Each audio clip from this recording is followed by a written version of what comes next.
Come for a ride with me.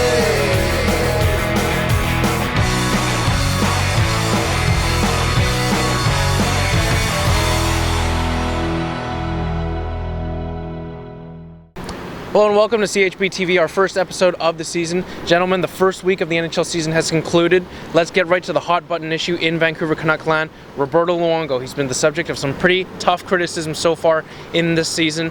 He's suffered 2 losses now on the year, and pretty much is the criticism justified? Let's start with Chris. Is the criticism justified? No way. That said, according to Twitter, apparently it is. In fact, I think the Indianapolis Colts are having a rough season because somehow Roberto Luongo is involved. But, let's be serious. He's a rhythm goaltender. He's played 2 preseason games. This is his preseason, and season after season, October has been a slow month for him. The fact that he's already splitting games 50-50 with Schneider, leads me to believe that we're not going to see the real Lou until November. Clay? I agree completely. Luongo's a traditionally slow starter, and I think you look at the games, he had the 2 tougher games, you could argue. He had the Pittsburgh Penguins and he had the Philadelphia Flyers, and I think just naturally, he's just going to take some time to find his rhythm, get his confidence, knock the rust off, and I have no problems with Luongo, as I have no problems with the rest of the team. Not worried at all. Chris brought up the good point that Roberto Luongo has started 2 games in this season. Corey Schneider has started 2 games in this season. Clay, can we expect this trend of 50-50 to continue?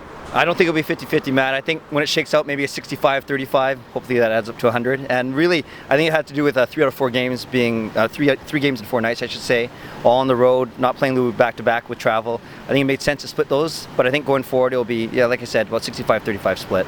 Chris, your response? Yeah, I'd actually go more so 70-30.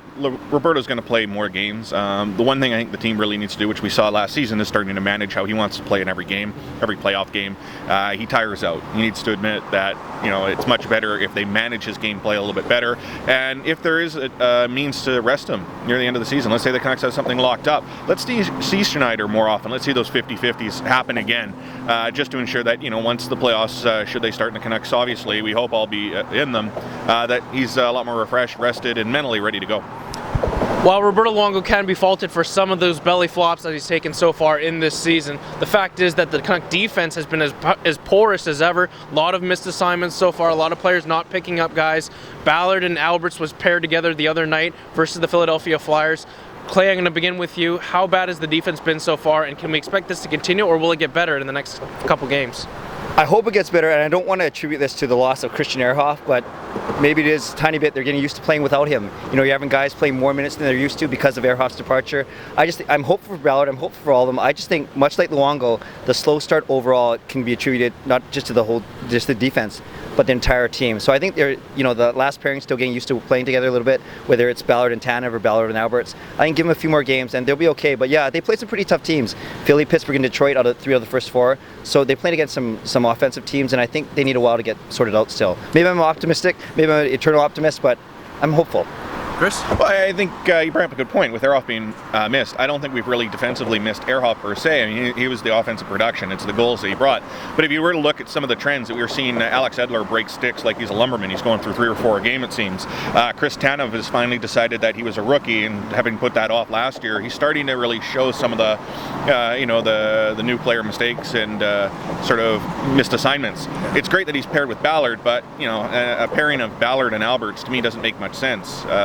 Especially considering why, Tanev is making those mistakes. Let him make them early. Let him have the experience that Ballard brings. I don't think we have to worry about the blue line too much. Again, it's a preseason where we saw very few of them play outside of Ballard, and I think actually Ballard's looked by far one of the best defensemen so far. So really, it's just a matter of waiting a few more games before we see the production start to increase, and as well the consistency. For all the negatives so far in their 1-1-1 season, there have been a couple positive notes for the Vancouver Canucks. Cody Hodgson has been one of the players who stepped up in Ryan Kessler's absence. He was the extra attacker against Detroit the other night. Clay, let's start with you again. Talk about Cody Hodgson. Has he been one of the better surprises so far in this season? Outside of the Sedins, I think he's been our best forward. He's more confident, stronger on the puck, and I just think if luck kind of deals him a better hand, he can wind up with 20 to 25 goals. He's getting 2 or 3 good scoring chances a game from the slot, hard shot, and he looks good. He looks confident. He looks poised. I can't wait for Ryan Kessler to come back. Hopefully they'll find a way to keep him on the second line. Maybe Kessler, Higgins, and Hodgson. We'll see what happens, but I think he's been great, and I really want him to have a good season. I'm an optimist, as you can see. Chris? Well, you look at the game against Detroit, Hodgson definitely had chemistry with both Hansen and Higgins on the Triple H line, and I'm not talking Hunter Hearst Helmsley here. That said, Hodgson has that silent G in his name, and I think it's been quite clear we're not going to see a silent G on the score sheet. This is a kid who's going to start to score some goals, and that's good to know. I mean, that's some second line production, and let's say we don't keep him on the second line, he drops to the third. It is possible that we're going to start seeing some more balanced production from lines that traditionally the Canucks have never seen goals come from, or at least timely goals that might help out and alleviate some of the pressure that Sedin see on the first line and Kessler would see on the second. All right, and that'll just about do it for us here at CHBTV. For Clay Imoo and Chris Golden and myself, Matt Lee, thanks for joining us. We'll see you next time.